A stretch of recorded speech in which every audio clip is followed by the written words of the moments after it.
Hi there, my name is Jim Davis, and I could not be more excited to apply for this fellowship. When I first read about it, I was like, I want to do that. That maps directly onto a lot of the work that I've been involved in over the past maybe 2 decades.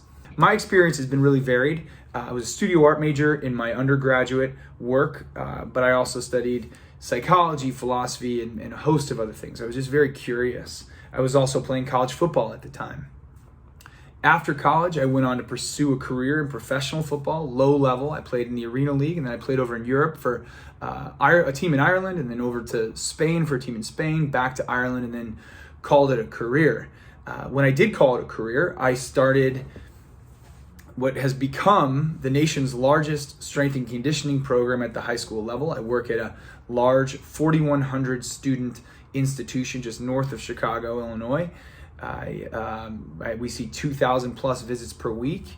We align our work with a bunch of other areas of the school, social work, what we call our advisory system, and try to use things like exercise or mindfulness as interventions to support the student experience in a variety of ways. I'm also the founding director of the Illinois High School Powerlifting Association, so a lot of the SEL work that we embed in our weight room situation, we've been able to spread that across the state in what has become the fastest growing sport in Illinois. Pretty exciting to say that out loud. I also founded a nonprofit organization called the Good Athlete Project. We aim to maximize the potential of athletics as education, and that's one of the reasons that I'm recording this video today. My research focuses primarily on the intersection between physiology and psychology. I'm interested in questions like how does sleep or sleep deprivation impact stress, anxiety, depression, mental health in a variety of ways in students, learners, professionals, whoever it may be. How does sleep loss impact cognition, emotion regulation, etc.? And what role does the body play in psychology and all other aspects of life? So that's where a lot of my research questions sit. I'm interested in this fellowship because I want to deepen my own understanding of public health.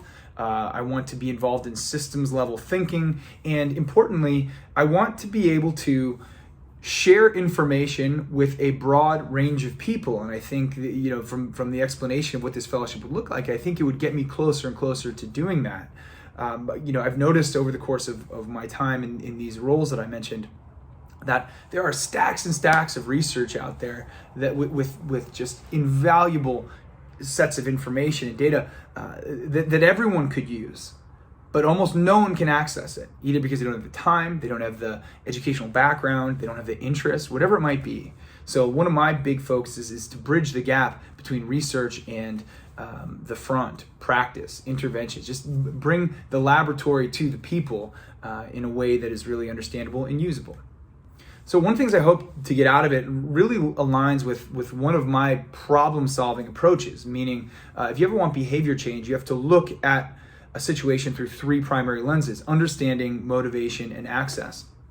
I really like this idea that we'd be creating blogs, vlogs, podcasts, and popular ways of consuming content so that it can actually reach people. I think that's such an important part of this whole process, increasing access to good information and aligning with one's motives. That's what I'm hoping to get out of this. I think we have the potential to change the world through this work. I have a podcast. We have published more than 100 episodes.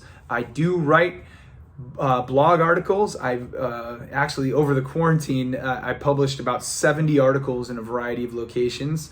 So I like to write, I like to create content. Like I say, I like to bridge the gap between research and practice so that people can engage with it. I suppose for the sake of sort of tooting my own horn, this is an application after all. The work that we did that I've done at New Trier, the Illinois High School Powerlifting Association, Good Athlete Project, and in our different partnerships and endeavors has been recognized by a variety of places, including character.org has recognized our practices, Basketball to Uplift the Youth of Haiti, Natural Athlete Strength Association, and more have recognized that the work that we're doing is pretty darn special, and we're very grateful to them for that recognition. Personally, I think if it's proof that my prior experiences have been successful, I have been named National Coach of the Year before. The U.S. Marines gave me their Excellence in Leadership Award, and most recently, Coach and Athletic Director magazine named me to their 40 under 40 list. So I feel almost silly saying those things, but I think I have a track record of success. I have wild passion and interest for this sort of work, and I would love to be a part of this program.